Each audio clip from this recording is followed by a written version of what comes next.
It's gorgeous out. Let's pop some ducks. This is the Upduck Podcast, a blend of upland and waterfowl hunting. Tune in as your hosts, Tyler Beaton, Jeff Ludicky, Matt Jeske, chat about training dogs and share their bird hunting stories, tactics, and strategies.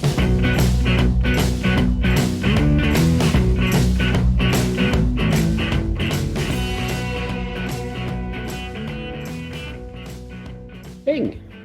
There it is. There it was. Do you remember when we used to do formal intros with nicknames? We did. Yep. It's been a minute. back? Yeah. Well, me and Matt were pretty much the only two that ever got introduced with nicknames. That's true. Yeah. It's true. I still like the Mississippi Riverboat Gambler was probably the best one out of the That's three. a great name. That is a great nickname. That was good. That was amazing. So, what's going on tonight, gentlemen? Not a whole lot. It's Tuesday. I feel like it's gonna be a long week. First few days. I feel like today it felt like it should have been a Friday already. So That's not good. yeah. Yeah, We'll get through it. I'm feeling that over here too, guys. So I'm in agreement. Yeah. Oh, mystery guest here, right? Mystery guest. Piping in with his 2 cents. I like it. I would say today definitely long. Tomorrow, like day after podcast night, is usually a long day though too. So we're gonna double up on long days generally because I'm just tired.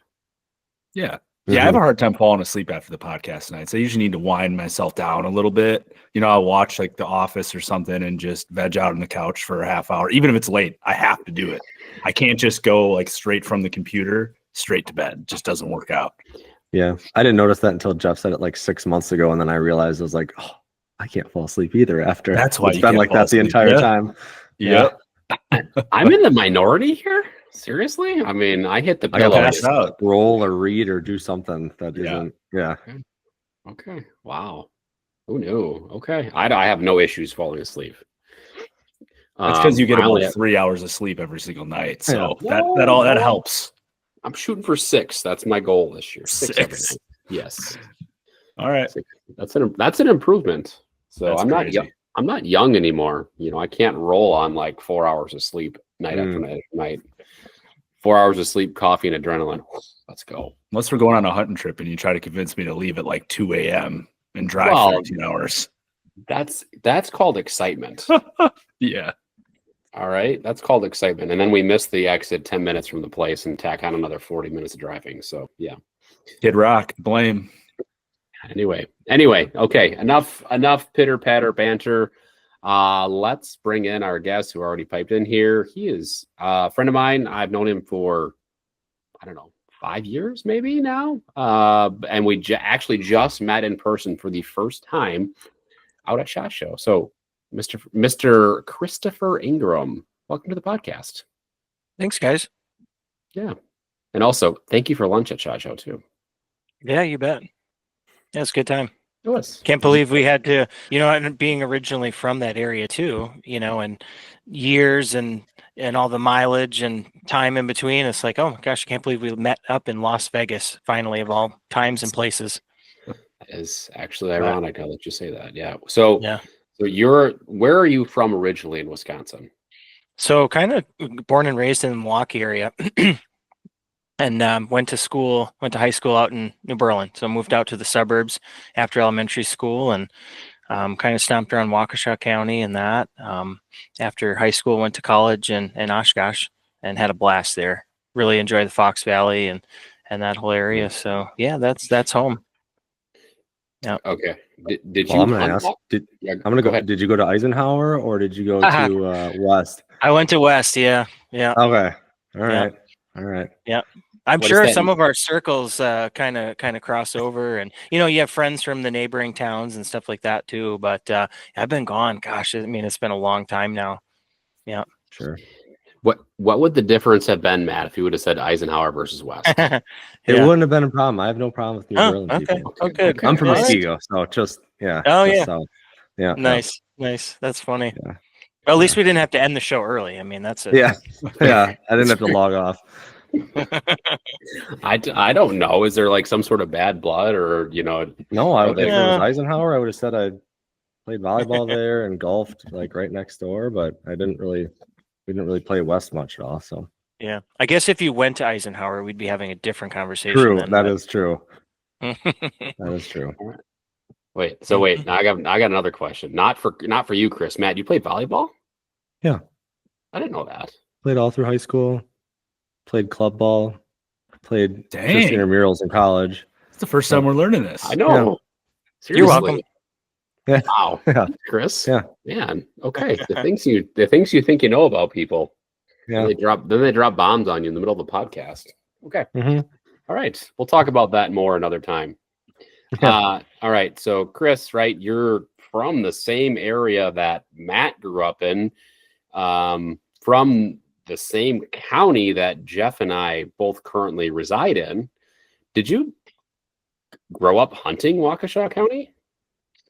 I had, let's see. So I turned 12, and I think back then in Wisconsin, you had to be 12 to get your hunter safety. So my father was a bit of a deer hunter, and I want to say I went with him for a year or two. Now we hunted, and I'm gonna mess it up a little bit, but this was out west, like west of Dane County, sort of central southern Wisconsin, and so I got my hunter safety. I went through that. We went out hunting. Our first year was not successful. I think I shot at a deer, but didn't have a lot of time at the bench and wasn't very savvy shooting. But it was around that first year, like the next year after, when they first found CWD. So that was sort of like the beginning and sort of the pausing on my hunting career. So I think around that time we did a little bit of small gaming, some of the state lands in the area, but man, it was pretty short lived, unfortunately. But well, okay, I got it. So you described pretty much the area that I grew up in I was gonna Wisconsin. say, yep.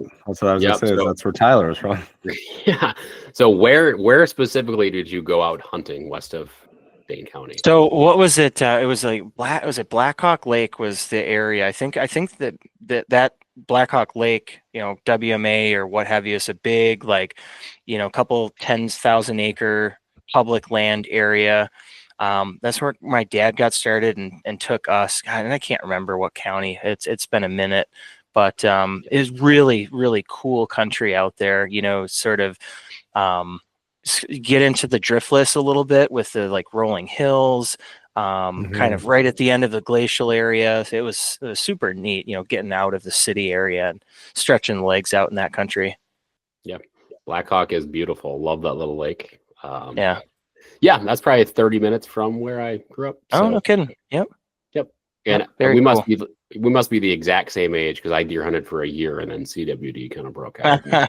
Kind of changed like the trajectory of deer hunting in Wisconsin. It did. Well, I mean, I think it had to, and especially for us, it was like, well, we're going to see what shakes out with this. There was obviously concern about safety, concern for the deer herd and all that. It was just really put the brakes on everything. But what's cool is that sort of, gave me a spark of interest to kind of grow with. And it wasn't really until I moved out east where I sort of became reactivated as a hunter later in life, and it sort of took that spark from before and sort of developed it my own way. Yeah. Why? Okay. Why did you move out east? So I studied geology actually in high school and then up at Oshkosh. So graduated that and went the environmental route. Did a few things like after school, worked on a few projects, actually in the exploration mining industry. But once I wanted to kind of settle down in the environmental world, I was looking for work back home, wasn't finding much, so expanded my search radius and actually took a job off Craigslist in Vermont. And so it was like, okay, I'm moving to Vermont, and friends and family are like, oh, okay, where is that? Like, is that East Coast, West Coast? Is that in Canada? Like, where are you going to be? So I ended up taking the green job in the green state, and this was like 14 years ago now. This year, yeah. Does anyone know? Does Craigslist still exist? Man, I think you got to be careful if you're cruising that site now.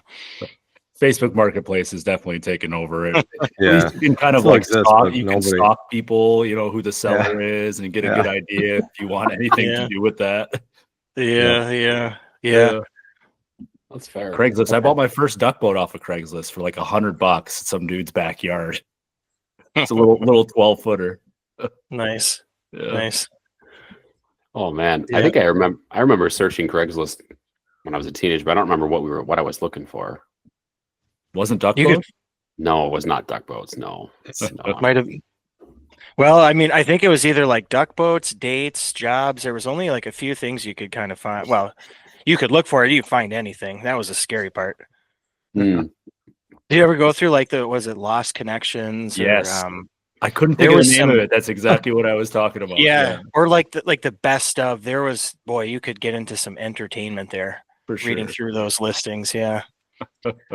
I think I was trying to peruse Craigslist for like a couch for college or something like that, like a used couch, which is a terrible idea. Sounds about right. Yeah. Yeah. Mhm. Oof. Yeah. Oof. Ugh. All right. Okay. So you moved out east, right? Took a job, moved out east into Vermont, and you still reside in Vermont?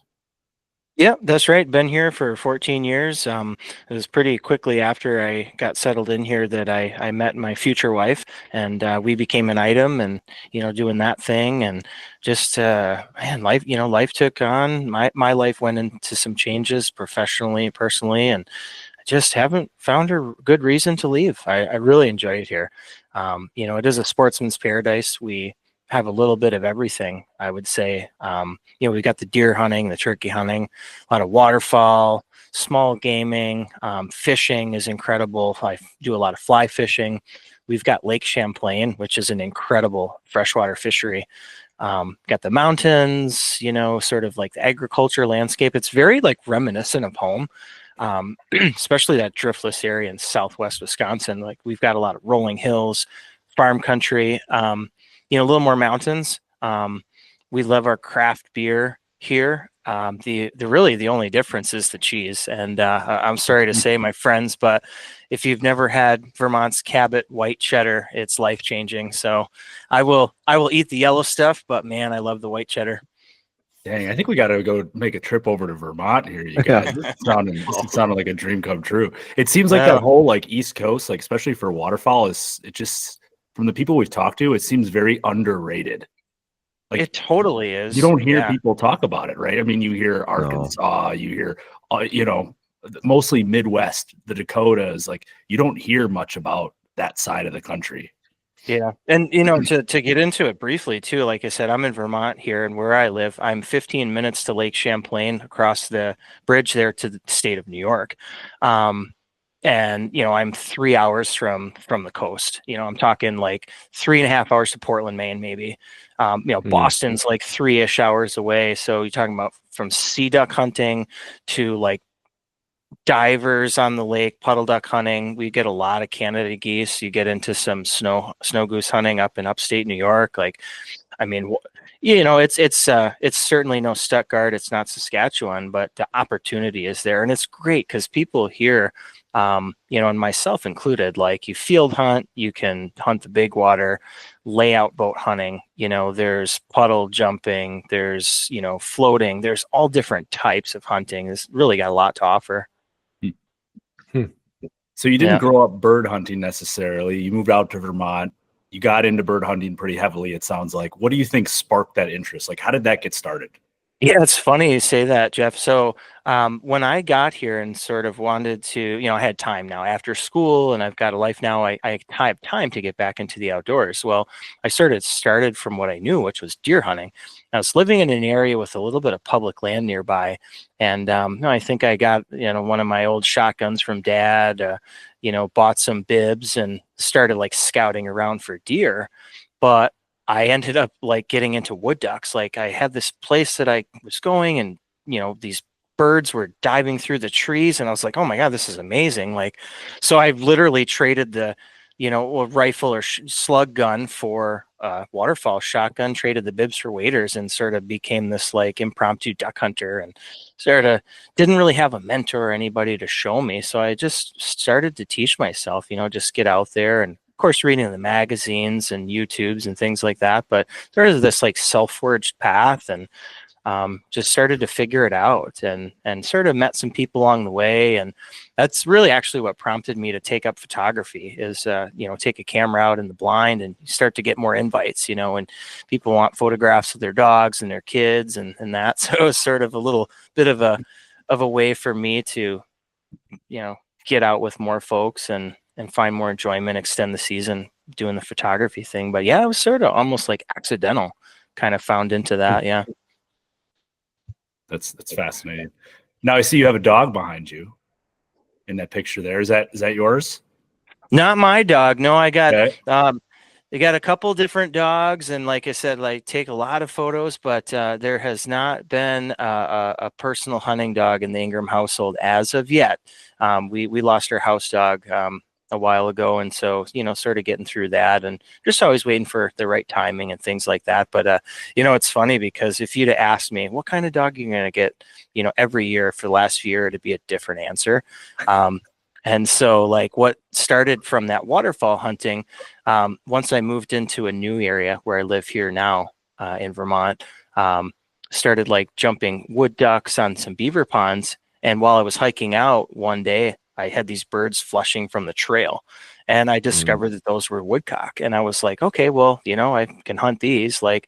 So sort of started to do some mixed bag hunts and splitting time a little bit different ways. So like, that passion that started with retrievers evolved into pointing dogs and flushing dogs. And then I met some friends that hunt beagles and rabbit hunt with beagles and some coon hunters and bear hunters. And I even met some friends of mine that hunt squirrel dogs. And so, had all these different experiences. So like now top of list for me is looking to get a squirrel dog. So like I said, Squirrel dog. Interesting. Yeah.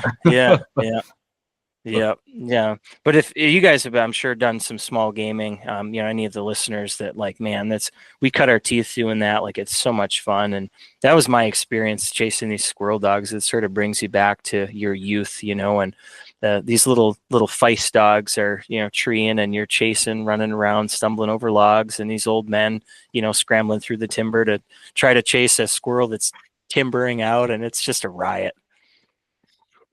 What breed of dogs are squirrel dogs typically? This is Sure. I've seen one or two videos, probably from a Ranella on Meat Eater doing squirrel hunting, but I don't think I've seen other squirrel dogs outside of that.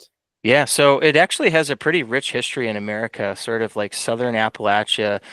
You guys might have heard. So the Feist is a more of like a type of dog than a breed, and a lot of times they're sort of like mutts really that down on the farm or the homestead down south there they hunted everything from big game to small game. They sort of protected the farm, varmint control. So it was really sort of like a kind of mixed up dog here. But the Feist line is sort of a smaller frame dog, kind of think like fox, like Jack Russell Terrier, Fox Terrier type, small frame. And then there's another sort of type of dog they would call curs, mountain curs. There's even just like different like family lines or different bloodlines that you might hear. One family developed a particular trait style of dog that they like. But and of course now working for the United Kennel Club, that's a big part of what we do are these competition hunts, and we have entire segments for curs and for Feists. So but well, I'll we'll have to line up that hunt, either bring my dog out there or you guys come out here, we'll do some different hunts and get you on a squirrel dog hunt. That would be a riot. I've never hunted squirrel, honestly. Like I hunt all kinds of things, but small game was never really a big part of our, what we did as a family. We always had rabbits growing up. These guys know too that I won't shoot a rabbit because I always had them as pets. I think it's just they're all like warm and cuddly, these little like furry things. But a squirrel, I could see myself popping a couple squirrels every once in a while. I forgot about that. Yeah. Chris, you gave us like the best segue. I don't want to go there yet. So I want to talk about this more. Jeff, I totally forgot about your rabbit. I can't hunt rabbits, man. I can't do it. Okay. Matt, have you ever gone squirrel or rabbit hunting? Not rabbit. I've definitely shot squirrels before, but that was more like varmint control up at a cabin. Like a BB gun or a little 22 or something like that. Yeah. No dogs involved, just neither of you have eaten a tree rat. Nope. My neighbor growing up, 3 doors down, they definitely were squirrel. Like they were deer hunters, but they were squirrel hunters because I remember him showing us like in a pot, like he was cooking a squirrel, and I thought it was the craziest thing in like fourth grade. But now that I know it's fairly normal, looking back, it's kind of different. I do feel like it'd be a good time though. Like I love running around and like chaos breaking out in the woods. Like I feel like that would be fun. Okay. Yeah. I mean, I will tell you guys something. Duck hunting is a riot. Rabbit hunting is insane.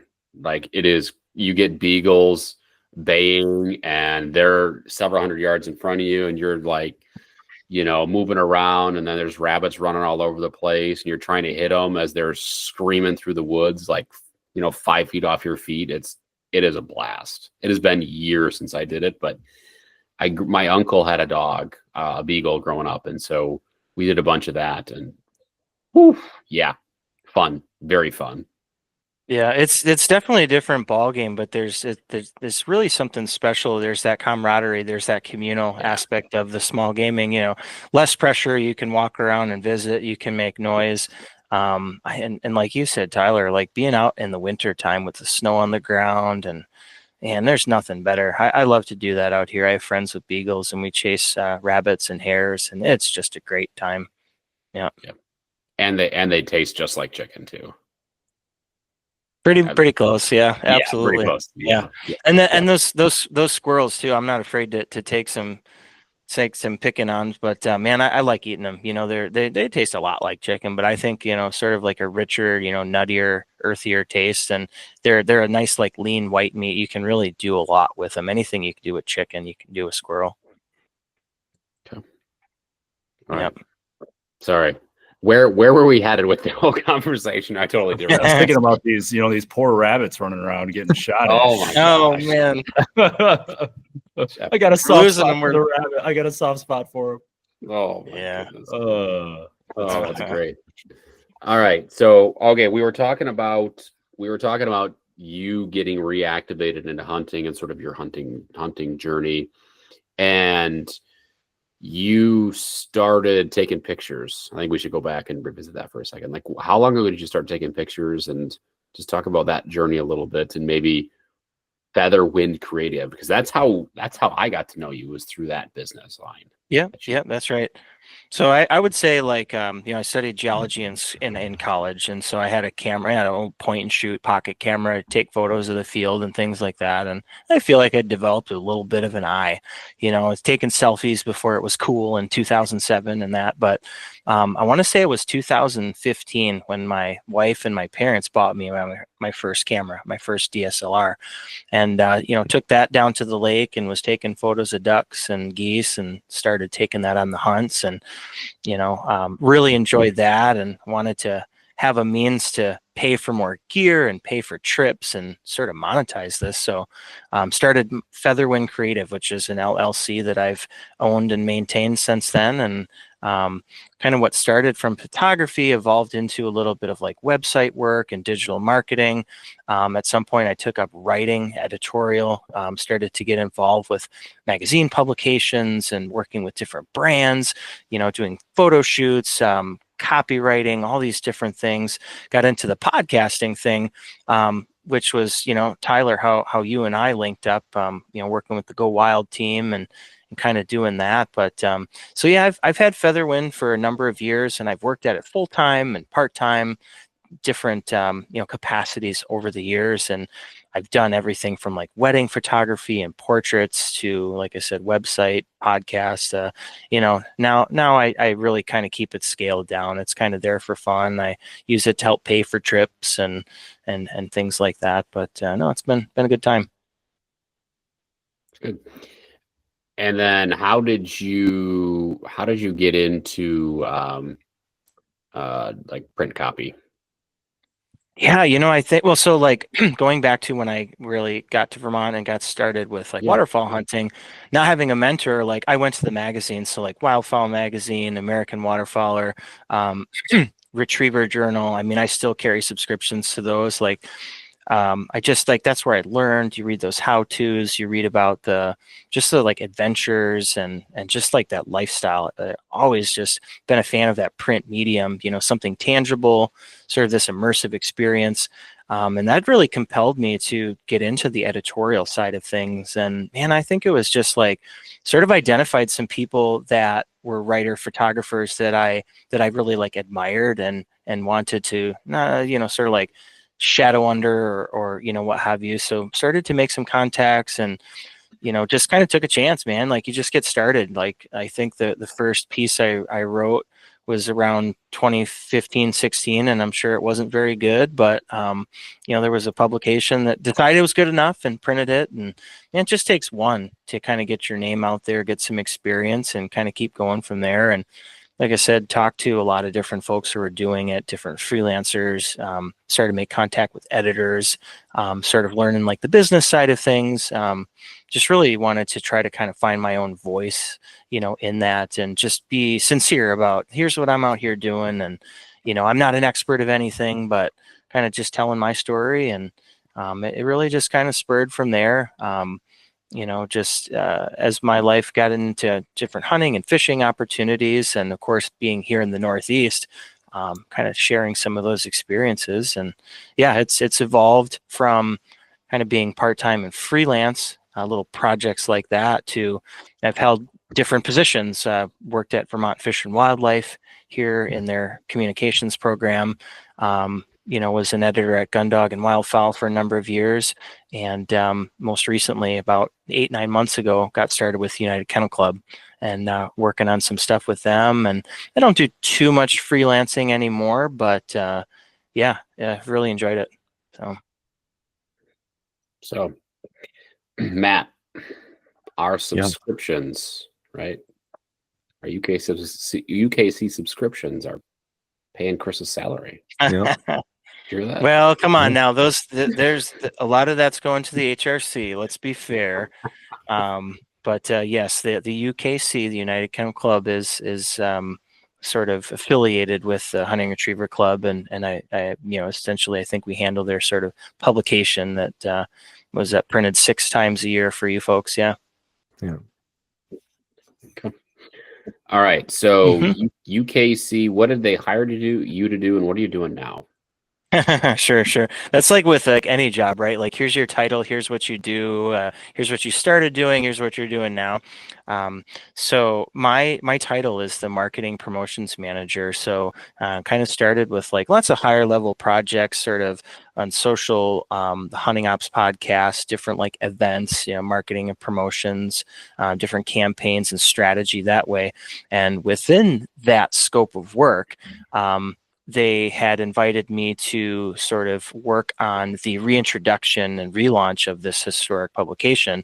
That's the American Field Sportsman's Journal. And so it was a perfect fit with my background editorial. And as I said, sort of going through all the different dog types and that. And I've been familiar with UKC and a lot of their like on the hunting operations side of things. So just a great natural fit.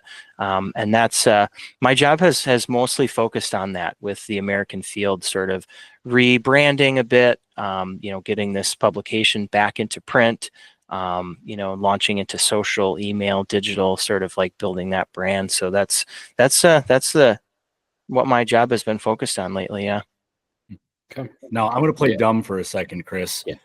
Sure. I think a lot of people, are familiar with AKC. A lot of times when you buy a pup from a breeder, it'll have some form of AKC registration.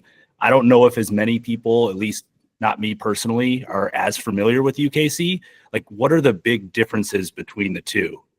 Yeah, that's a great question, Jeff. I get that all the time. And essentially, like, we're very similar, call us competitors or what have you. But, American Kennel Club, we are the United Kennel Club. We are worldwide. We register dogs, all over. We're, similar in age. I believe UKC has been around since like 1898. So, similar age, and I guess like similar sort of business, right? Like we're registering purebred dogs, puppies, litters, individual dogs. And what we really focus on, we call the total dog philosophy. So a dog, looks and sort of equally performs the part. So We have a lot of the conformation dog shows that you might be familiar with at AKC. We also do other like all breed sports like dock jumping, nose work, weight pulling, agility, things like that. And then on the hunting side for our hunting breeds, that's our hunting ops. So that's like the HRC hunting retriever. We have sports for pointing dogs, beagles, the squirrel dogs, coonhounds. And we have actually a new shed dog series that's, I think it's around 8 or 9 years old, but that's really taken off, really popular. And you guys ought to check that out because we do a lot in the Midwest too. Yeah. Yeah, that's really cool. Now, I did read that, one of the headlines said that UKC tends to be a little bit more inclusive in like the different types of dog breeds and things that are allowed to be in the program. I mean, it sounds like from the way you're explaining it, that is true. What are there specific breeds that, maybe wouldn't be recognized by AKC, but UKC accepts?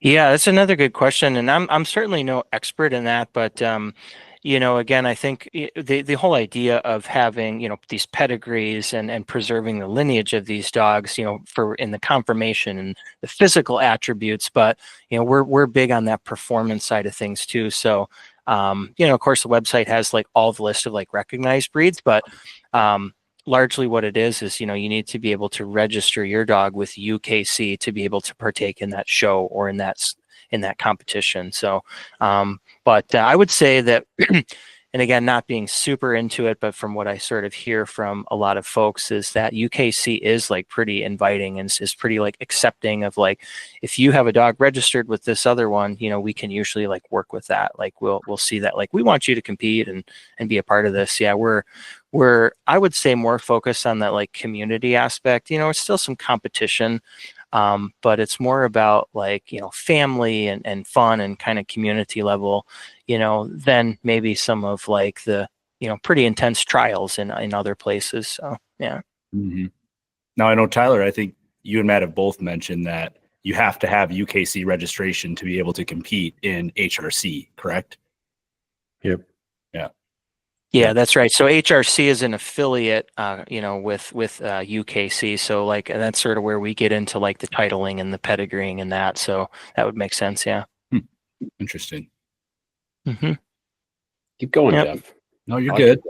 No.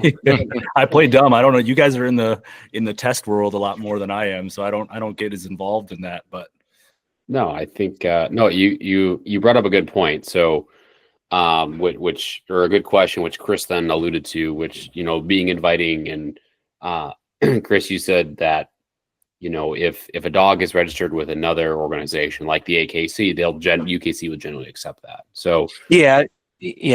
I mean, Yeah. of course we have like the breed standards or, Yes. there's certain boxes that you have to check, but just from what I've heard, like anecdotally, especially like with the squirrel dog guys is, if like you've got a, paper for somewhere else, like you've proven something if you've got papers. And so, that's not a guarantee, but it's like a really good start with UKC. Yeah. Yeah. So where I'll go with is that I'll give an example of that, but first I got to ask Matt. Were Maggie's parents UKC or were they HRs? Did they run HRC? Were they UKC? Yeah, they were both. Okay. Yep. Okay. Yeah. So you didn't have to really do anything. You just had the. Okay. Yep.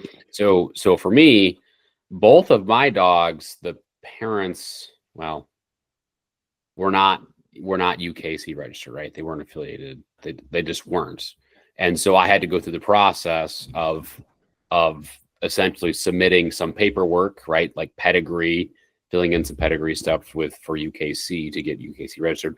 And then you also have to take pictures. So Chris, you're talking about the confirmation, the way the dog looks, and submit that along with my registration and send that off. And it was a quick. We did that too. The pictures are a really good time with like a 6-month-old or a year-old. Oh, I know. And they're like, what are you doing to me? Stop. They're like, your wife trying to take pictures in the front yard and your neighbors think you're crazy because you're trying to get your puppy to stand still, like getting these pictures taken. Yes. Yeah. Good time. Yeah, I remember. I've helped people since take pictures for registration, and it doesn't get any easier, even if it's not your dog. Yeah. I just remember Ren, like her ears were back, her tail was tucked. She looked like a drowned rat. That's like a 6-month-old dog or however old she was. 10 months or whatever. Yeah. I'm like, that does not even look like a lab. You just look at what you look like. But anyway, so all right, good. That's good. What other UKC, AKC questions do you have, Jeff? You gotta have more. That was great. I guess my only other one.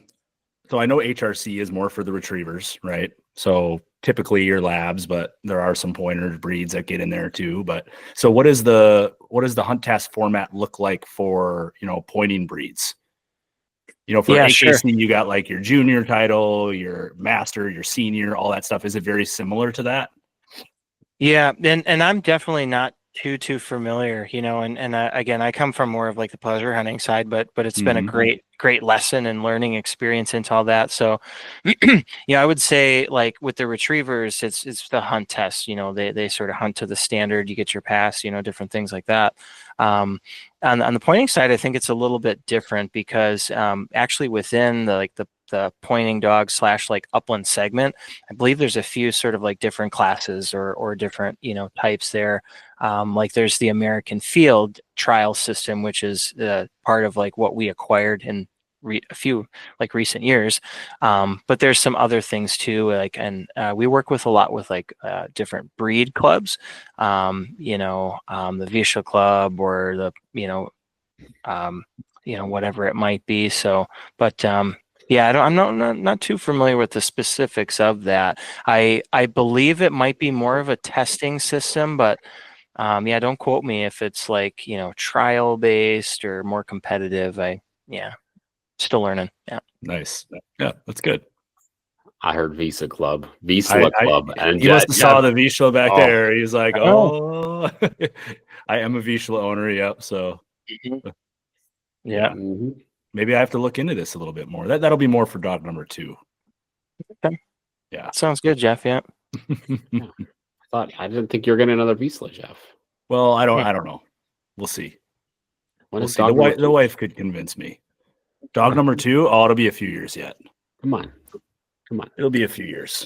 Matt? We need things to settle down in the household a little bit before we introduce another dog. Yeah. Matt, when's dog number 2 coming? Oh, I don't know yet. Hopefully this year. We'll see. I don't know. A lot of shopping yet to do. Oh, And then it'll get to hunting season. I'll be like, oh, maybe next year. And then yeah, I know, right? perpetually just push it off until Actually push it off some other time. Yeah. All right. Okay.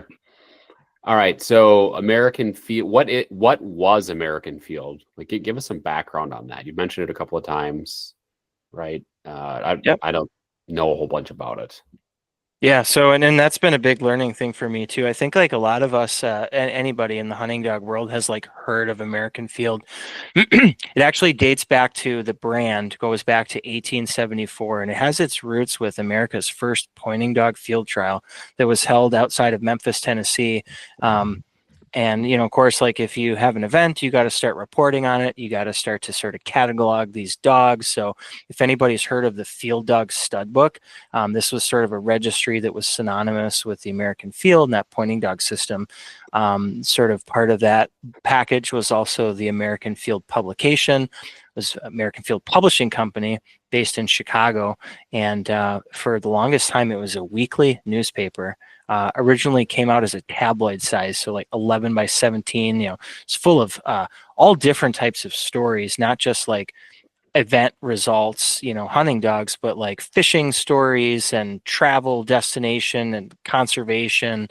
Back then, they had a lot of like trap and skeet and different like competitions. It was this like complete like sportsman's journal. So it's funny that I think in most recent decades, it's been very synonymous with the pointing dog community. However, we feel really good and proud that we're returning it now to its like original roots as a very comprehensive, like well-rounded sportsman's publication. So we've rebranded it from a weekly newspaper. It is now a quarterly editorial, journal publication, lots of photography, feature stories, articles, a little bit of the how-to but lifestyle, but very much more focused on like personal narratives. No experts, no professionals, just sort of like hunting dog owners and a lot of the other like sporting elements too. We have sections on guns and shooting, conservation, wild game cooking, hunting dog health. and not just pointing dogs. Like we've expanded this to include all types of hunting dogs. So from bird dogs, retrievers, beagles, big hounds, small game hounds. I mean, even other sort of random bits and pieces like terriers and turkey dogs, tracking dogs. Like we really just want to kind of focus what humans are out there doing with their hunting dogs and kind of showcase that lifestyle. Like kind of point out like what we celebrate together rather than kind of pick apart our differences. Like, yeah. Yeah. So That's good. Yeah. So Tyler It's- did not get one from what I found out, I think last week, but I think I got one via my UKC membership, whether that was just like a I don't know, starter copy or whatever. So I can't even tell Tyler what was in it. But I do remember the article about the beagles because that was super interesting. Because you see it every once in a while. But then there was a dog, I think it was a husky that is or was passed away recently, I think, like a bird dog. And it was super interesting that this guy got this husky or whatever kind of mix it was, and he basically just started bringing it along, and it ended up flushing birds, and it did it for like 10 years. It was a cool couple page article. Yeah, no, thanks, Matt. And that's Yeah. what we did. You got a copy of our preview issue. So we sort of like working with our UKC customer base and HRC in this case to sort of send some samples, a little preview issue. But you can see that was just a smattering of like the different topics, these different sections of dogs and like those types of stories, just like really humble sort of DIY, really trying to just kind of cover a lot of ground and just share people's stories, their testimonies, their lives, with their dogs, and hopefully just kind of create this like-minded community of individuals that it's all about the dogs. That's what's going on. So yeah. Now, Chris, I saw there's also like a newsletter that UKC does. I think it was called UKC Field.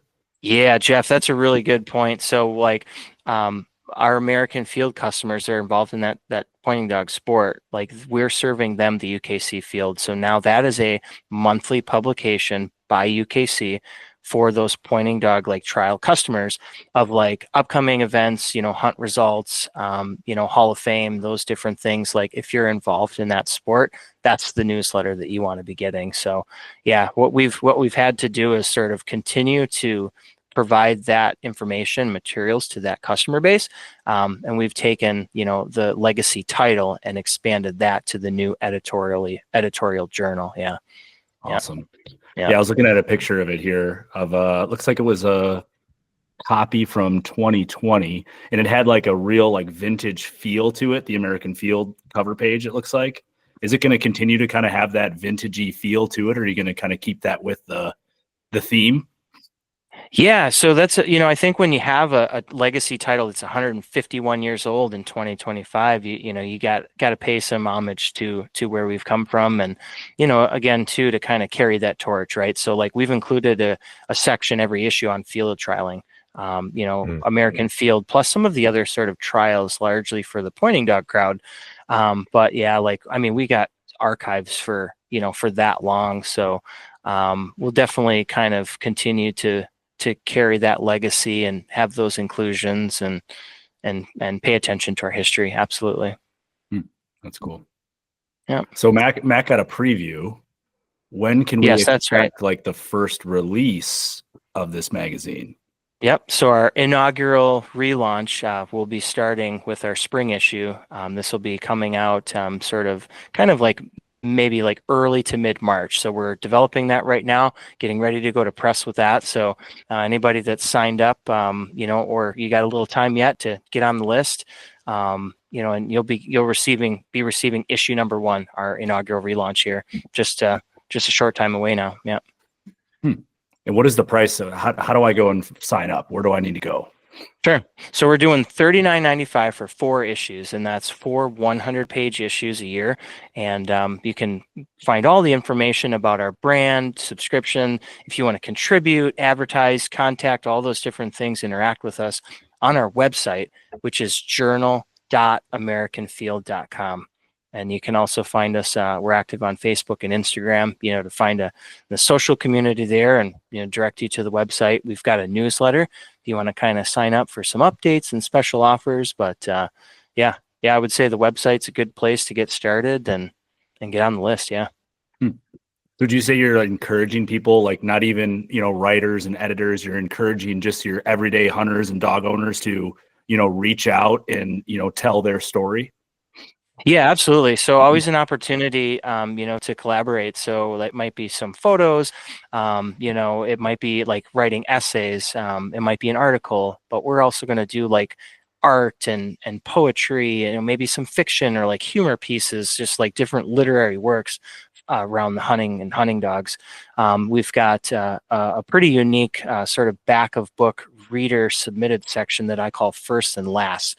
And so this might be like, we all have those notable moments with our dogs and our hunting partners, those like epic first retrieves or, first pass on a hunt test. And then conversely, we all know those last times, maybe it's the last hunt or last time afield. And so this kind of a cool, again, you don't have to be a professional writer, but you've got a story, put it together, send some photos, and, you have a chance to be published and preserved in the pages forever. Yeah. So if Jeff and Matt want to write an article, Chris, they have an idea. How do they submit it? Sure. Yeah. So best place to start is we've got a contribute page on the website. It sort of outlines a little bit more about different opportunities. It also has my contact information, a couple different places, and we'll leave that to you there. So if there's any listener, anybody that's interested, get in touch with me. And we'll kind of figure out a place. We'll work together. I want to really utilize my position to empower people to get to share their story. As we're not completely prim and proper, polished up, but there's getting something ready for print. Happy to help folks out with that. And again, my contact info is on the website. I can share it if you want to put in the show notes that. Sure. But find us on the website or social media, send us a DM, get in touch, and would love to hear from folks. We're still starting out too. So we're trying to find our voice and find our stride. So if people got comments or feedback, we're really trying to make this just a platform for everybody to kind of get involved and participate in. So we're in our growth stage and totally open to all that. Anybody got anything to say? I'd love to hear it.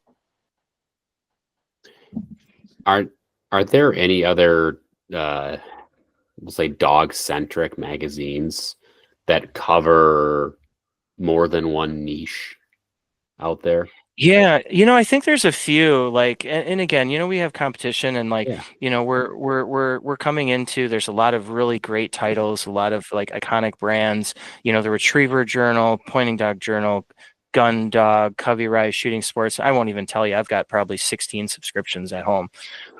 But as you guys know, it's like most hunters, you're either like born and bred into something where like you're a retriever man or you're a beagle man. Some people stay there their entire lives. Or, maybe you start coon hunting, but then you want to sleep at night, so you start squirrel dogging during the day.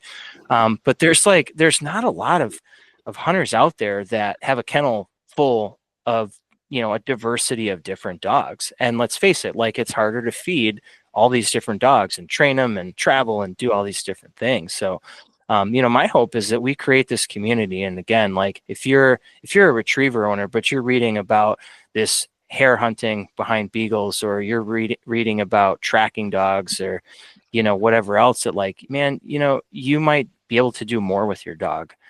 You might try to cross train them to do something else, or just like, connect with that friend or family member that has a different interest, or, maybe you do expand your kennel and just like, we live in a time where our hunting rights and our rights with our dogs are sometimes scrutinized and sometimes under threat. And I think the more we can do to inform each other and support each other, the better off we're going to be. So sort of a side benefit, I guess, to this little, sometimes it feels like a social experiment, putting these different user groups together. And it's certainly a challenge, man, but I think we got a really good concept. So I think it's unique, and it covers, I guess the way that I look at it is, right, there's so many different niches in the dog world, and they're all really small, right? Even the big ones are small. Like the hunt test world is tiny, right? That's the one that that I tend to live in.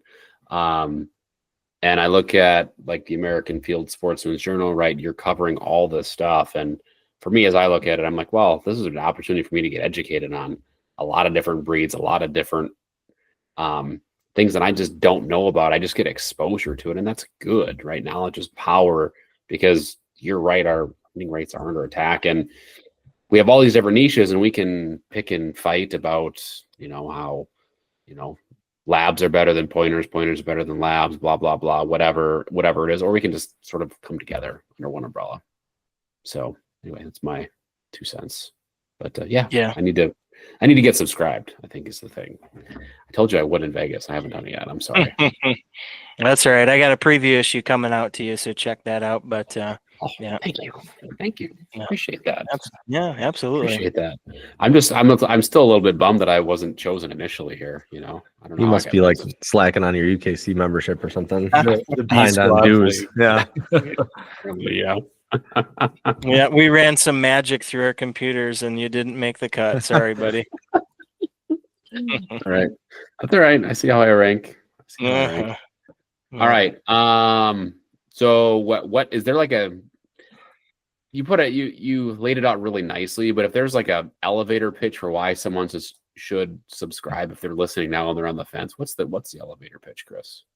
Yeah, again, I think at face value, I'm a coonsman, or I'm a retriever owner. What do I got to care about something, that talks about all the different dogs? And the big thing that I want to say is, like, I've got sections for these main like user groups, plus a lot of the other materials for Sportsman, different coverage about the lifestyle and that. So that's all going to be covered, and our tone is very sort of like humble working class kind of blue collar DIY, and I don't have column writers. Nothing will be the same twice. Issue to issue will be different. We're going to cover a lot of different materials. Again, I want to focus on like art, humor, poetry, get back to having fun with literature, have fun with a print magazine. We've, I think, become a little bit jaded, with social media and with marketing and hype and brands and all these different things. So we want to kind of boil it down to some of the basics. And like I said, kind of have an opportunity for everybody to contribute in some way too. Yeah. Yeah, I think that's really neat. Like, it'd be, you're having all these different people, give their real life stories, real life situations. Like, it's almost like that okayest hunter kind of like mentality, Tyler, where that's right. It's maybe you can talk about your issues and you can talk about how your dog's not perfect, but it works for you, right? Like, you guys have developed a style that works for the two of you. It's people aren't afraid to talk about their mistakes, and I think that would be a really important piece that absolutely could, make it stand out from all the other magazines that you see. Thanks, Jeff. Yeah. And we we're humble, we're transparent, we're honest. We celebrate the wins, the losses, the triumphs, tragedies, all of it. Like, I think if we can really get back to some honesty and just some more familiarity, like sort of the everyday ordinary hunter, and that's it. Very much like that okayest hunter mentality. You got it. Mm-hmm. Yeah. Nice parallel, Jeff. Very nice. Well, I think a lot of people can get lost, and I've been guilty of it too, where you read through all these magazines and you see how amazing these dogs are, right? And you just can't help but think, well, what did I screw up? What did I do wrong? Why can't my dog do this stuff? But in reality, most people's dogs aren't to that level, right? Mm-hmm. Most of them are just your everyday, bird dogs that are going to go out and bump some birds every once in a while. Like, it's going to happen. And I think just hearing those voices would be a big thing. Yeah. And I'll say too, like, we've got, sort of like a larger trim size, bigger, thicker, heavy paper. Like, we made some sort of like aesthetic choices too, to just like have this premium quality product, but the pay between the covers is a little more sort of like honest and humble reading. So I think it's a great offering. Yeah. It's cool. Well, I'm definitely going to have to check it out. Yeah. I do subscribe to Gundog, but I haven't read much of it lately. Like, I've got kind of bored of it almost. So try something else. I think I'll probably sign up.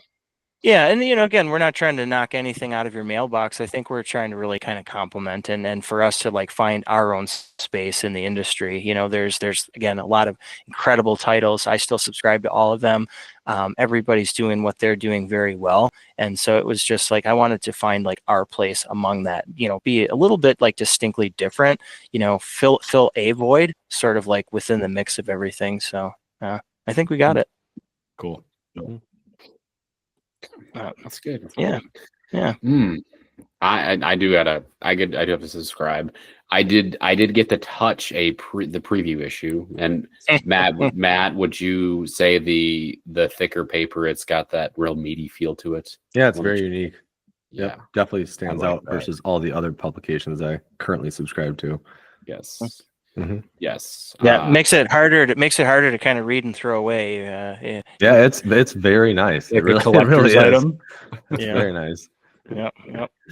Excellent. Now, which one of you is going to be the one that keeps every publication for years and years and years? Only the ones that you author an article in, Jeff. Okay. Let's get it started. Let's go. Yeah. Let's go. I could write a thing or two. Sometimes I have some very strong opinions on certain topics. That's good. We can be a little edgy. Yeah. Jeff has strong opinions, and I like to poke him to hear those strong opinions. He likes to get me fired up, Chris. It's True. We definitely got to go hunting. Ew. Not for rabbits though. I'll go over this way. Yeah. I mean, I can't stop thinking about what you describe the landscape is like in Vermont, and the fact that I think I want to move there. And then two, I really want to do a taste testing competition between Wisconsin cheddar and Vermont white cheddar. We should set this up. We should do a little swap. Well, you know what Wisconsin cheese tastes like, so maybe that's not.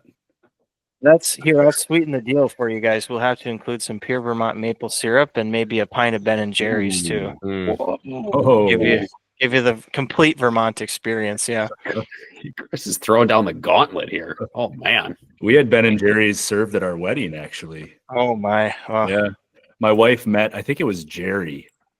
It was either Ben. I think it was Jerry back when she was in college, and they kind of hit it off. I know we're getting off on a sidetrack here, but they kind of hit it off, and something was said about, if you ever get married someday, you give me a call and I'll provide ice cream for your wedding.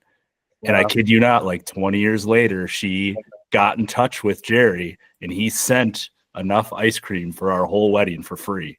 It was pretty cool. That would be one for the memory for sure. I mean, that stuff is so good. I'm really happy they only sell it in pints, because I would destroy a half gallon or larger. Yeah. Do you have a go-to flavor, Chris? Man, I try to get a different one every time. Okay. Yeah. Even some of their non-dairy stuff. My wife does that sometimes too. That stuff's pretty good. Like it tastes like ice cream. Yeah. Okay. All right. What are we sending back to Chris? That's the question. Some New Glarus beer. Oh, we can't do that. Actually, we'd have to drive there for the New Glarus. I'd have to hand deliver that one. Yeah. Well, if I make it back to the Grand in the spring, I mean, maybe we just figure something out here. There we go, Tyler. You gonna run it? Probably not. Oh, that's a bong, right? It's a bong. Yeah. Yes, I'm coming to the realization that I don't have the time to adequately train. It's very sad and depressing. It's like slowly the realization is hitting me. But anyway, what we'll have to take this conversation offline, but we do have to figure out, what are we giving Chris, right? We're giving him some, I mean, Chris, when's the last time you had a proper Wisconsin yellow cheddar cheese? It's been a minute for a good one. Yeah. And I'm also missing a fish fry. Ooh. Like that is a like Midwest, like Wisconsin. I mean, they do them not just during Lent, but like anywhere on a Friday night in Wisconsin, you can find a good like perch, walleye. Oh my gosh. And there were some good ones in like the Oshkosh area too. Oh yeah. There must be. Yeah. There definitely is. All right. Well, I'm gonna have to get home before the Grand then. All right, we're totally off course, but I'm enjoying the conversation. I'm getting hungry again, despite the fact that it's 9:21 at night here. Any other questions for Chris on the American Field Sportsman's Journal? Any other Vermont staples that we need to know and try, or anything else he's talked about? You guys got What do we got? left you completely full and satiated already, huh? Well, I mean, we haven't got to Sky Blast questions yet. We do have Oh, Sky boy. Blast questions. I've got a Oh. few. I've got a All right. few. Okay. I mean, so Chris, don't know how many episodes you've listened to the podcast, but the way we like to wrap things up here, as Jeff slams the rest of his beer, Gone. it's Chris. Perfect timing. Yes, that was great. We rattle off what we call Sky Blast questions. This is like rapid fire, right? So we'll spit out a question. It could be related to hunting. It could be related to food. It could be related to, I don't know, how much snow you have on the ground. Could be anything. We'll ask the questions. Your job is to answer with the first thing that pops into your mind, and we end our episodes on a fun note, a fun, lighthearted note. How does that sound? Sounds great.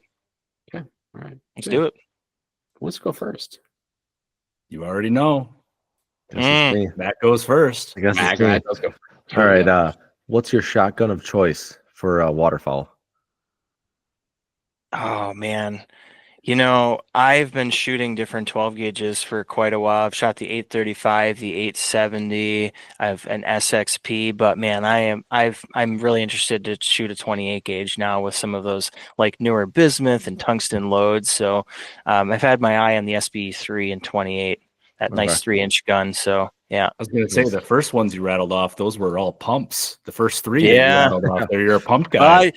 I want to kind of show you where I'm at and where I want to be. So, Okay, all right. yeah. What was the last hunt you went on, and for what? Oh man.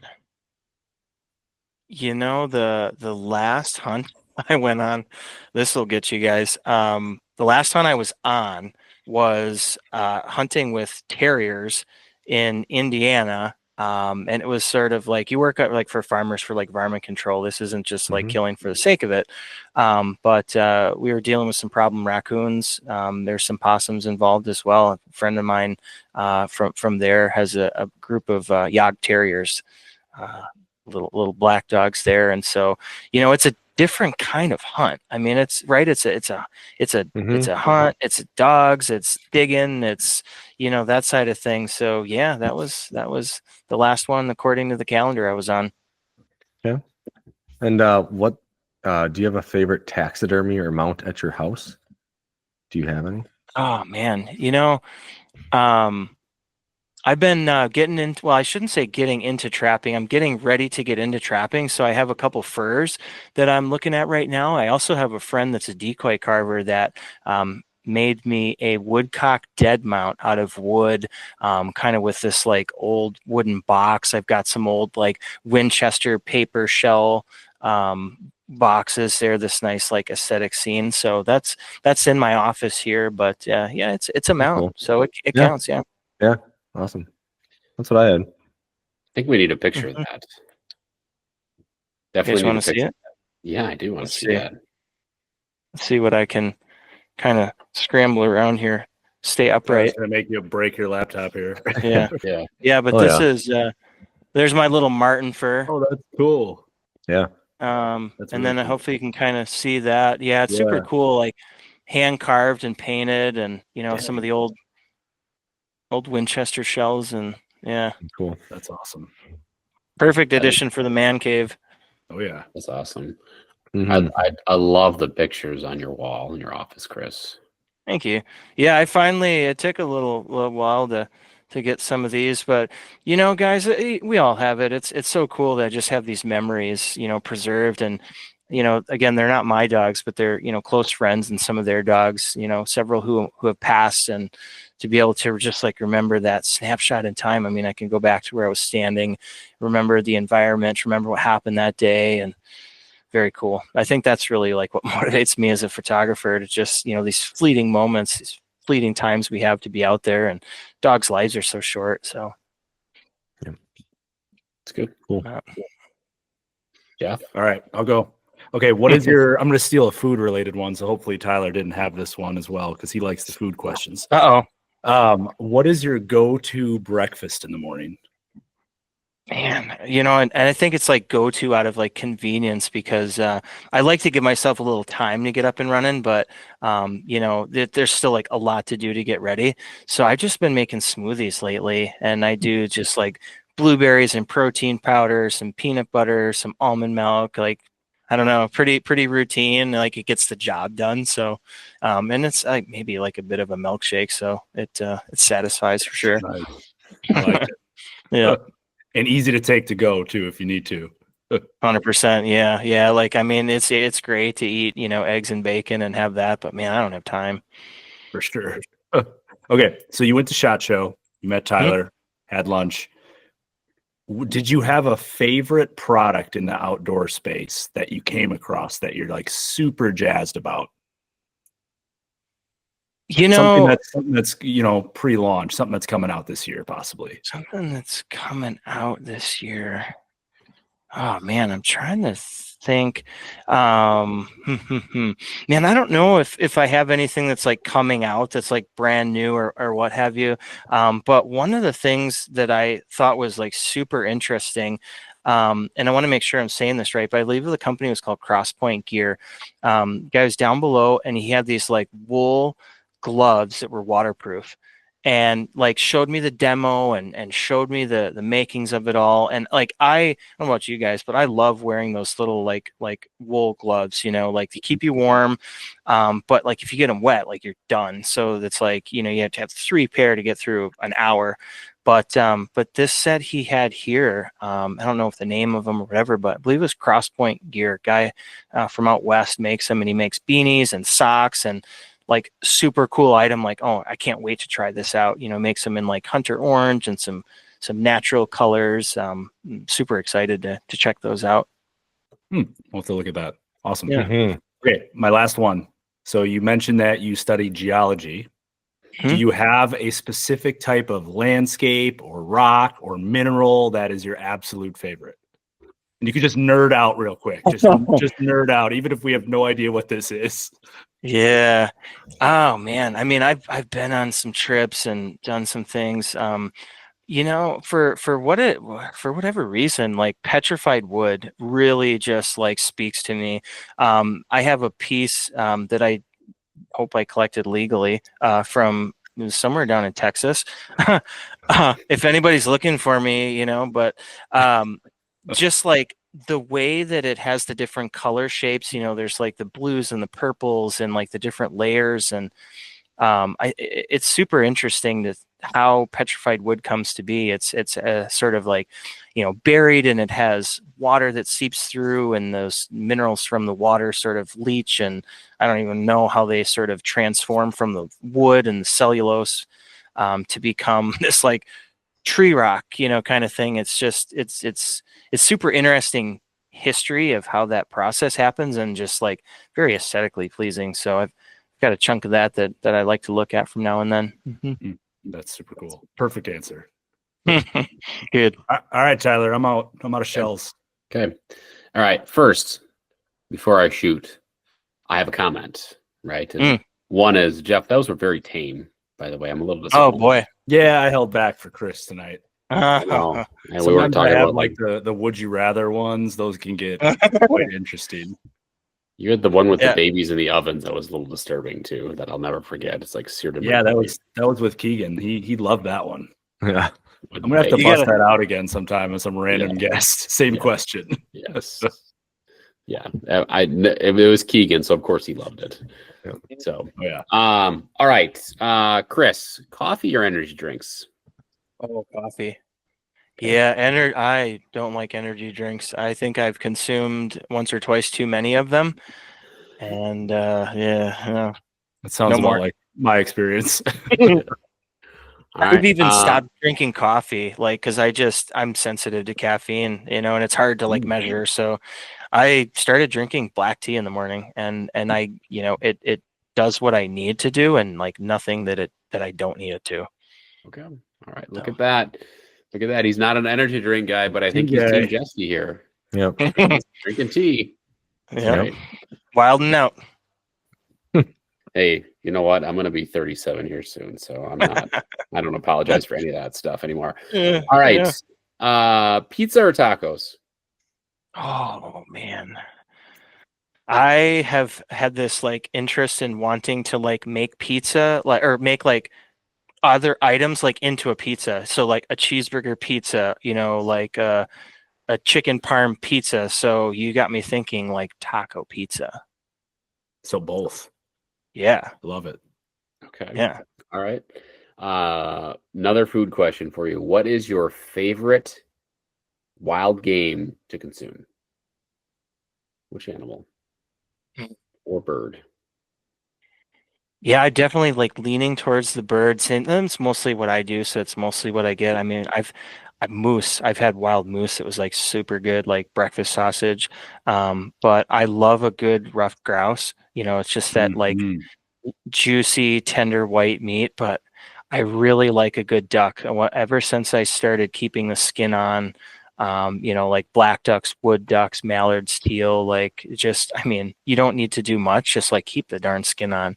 That's the butter, the gold good stuff there. Keep that on and render it in the pan, and you'll be good. Okay. All right. Yep. And in what state is the trout fishing better in, Wisconsin or Vermont? Oh man, better is such a relative term because like a trout fishing is really hard. I found that. So like I fly fish, but mostly not for trout. But better, like I would love to go down back to that driftless area and try to get into some of those small creeks. And like I think I would have a better time catching fish there than I would here in Vermont. Why is that? Tell me. Oh man, just like it's home turf. It's like those are like wild or well native trout, wild native trout like in Wisconsin there. They don't get very big. But just the landscape and like because of course when I'm there I'm like, oh, think about when the glaciers and how the land formed. I'd be geeking out that way. So I think I would have a better time catching trout in the driftless area. Okay. Well, we can line that up. Yeah. I know a few spots. Not All right. like prime driftless area, but it's still driftless area. Okay. All right. Last one that I have for you is earlier in this episode, you mentioned that every year the breed of dog seems to switch with the one that you're going to get. So we are 1 month in. We're in our second month of 2025. What is the dog breed of choice this year if you were to bring home a dog? Yeah, well, like I said, I've been ate up with the Feists and the Squirrel dogs. Okay. I've got some friends in New York that compete and hunt with them, and I think when I look at where I am with my lifestyle, when I look at the hunting and the opportunities around me, I mean, I can go out my back door, and hunt squirrels for days. We've got a long season. Neighboring states seasons extend into January, February. It's just like access and like what can I do if I can spend the most amount of time. Man, it's just super fun. Good eating. We have tons of squirrels, so like that's definitely it. So yeah, I think like now is just deciding on the again that Feist is a type of dog. There's different family lines. There's mountain Feist with prick ears. There's treeing Feist with the lay down ears. It's sort of just like little things here and there to kind of think about. But I'm in a good place. Got lots of friends and resources, and so hopefully line that decision up here soon. Yeah. Okay. All right. It's excellent. It's great. Hopefully we can still be friends and do some bird hunting and Of that. So course. yeah, of course. Yeah. yeah. All right, that's all I've got as well. All right, we're at the end here. Chris, this is the chance this is the opportunity for you to plug whatever you want to plug. So give us the name and all the details on the American Field Sportsman's Journal. Give us if you want to provide some of your information, maybe just some of your social media information as well. If folks want to reach out to you or follow you, see some of your pictures, your photography that you've done over the years. Go ahead. This is your time to shine here. Cool. Appreciate it, Tyler, and thanks guys. But yeah, like I said, American Field Sportsman's Journal. We're relaunching here soon. Find us on the website. journal.americanfield.com. We're also on Facebook and Instagram. And then me personally on Instagram, I think it's at chris.ingram802. Find me on Facebook. Would love to help anybody, get started with their writing and photography, get involved with American Field, or just, bounce some ideas off. What are you seeing and hearing that you like? What would you like to see? We've got some plans to expand the brand into digital, social, making films, podcasts, like this multi-channel delivery. So just excited to create a platform to get involved with dogs and people. Yeah, if anybody's got any questions, feel free to get in touch. Happy to hear from them. Excellent. And thank you, Chris, for hopping on here. I think there's another topic or two that I for sure want to have you back on to talk about, and we can address that in a future one. But thank you again for your time tonight. I'll look forward to receiving my first issue once I get subscribed. And if you've made it this far as a listener, go ahead and just do two things. One, go send us some feedback on social media. And two, leave us a review. We really appreciate all the feedback we can get. Outside of that, have a great rest of your day or night or morning or whenever you're consuming this podcast.